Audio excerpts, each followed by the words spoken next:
whose knowledge base is fit for the task of saying this life is no longer able to be sustained? God is the creator of all of us, and as such, He has given us a spiritual capacity to live life, to enjoy life, and to suffer in life.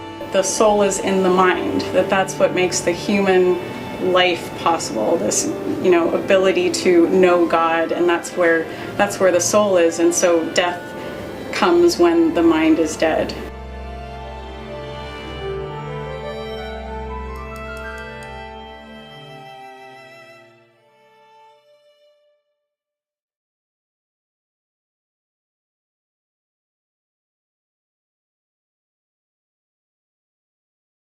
In my case, having been close to death for medical reasons, on one occasion, the idea of death in and of itself long ago lost its terror.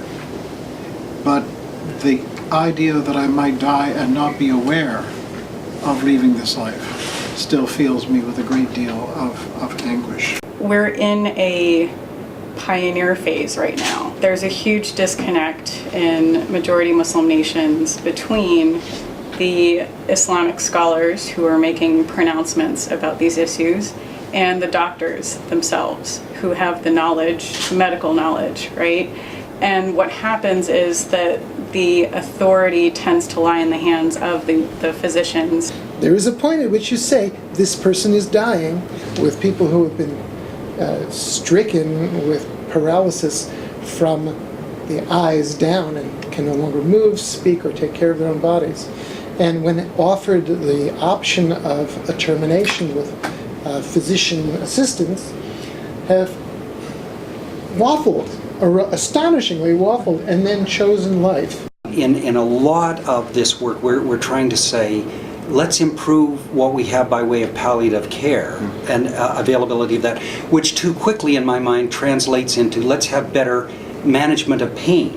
That's really important. I had the most aggressive form of cancer you could imagine. It was sinus cancer that was eating my skull. It becomes very clear that pain and suffering is the same as the friction needed to turn a piece of carbon into a diamond. It is there to refine us.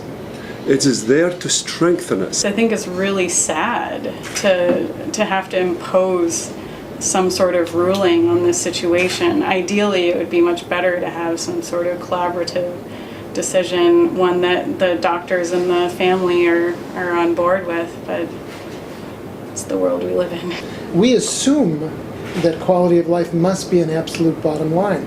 Religion insists there has to be some other set of criteria for evaluation of quality of life, continuation of life, support given to life. Otherwise it becomes marketplace. Human suffering is it's materially different from the physical pain. That ability for people to be present to others in their agony, even if it is not to death, but especially then, is for me really important and a part of being present to me in that way. Our life in this physical existence is only part of a journey. Our goal is, if somebody arrived at the point where it is clear that they have become a vegetable, brain-wise, that it is unfair for them to be kept alive. Again, I come back to that terrible burden of nuance.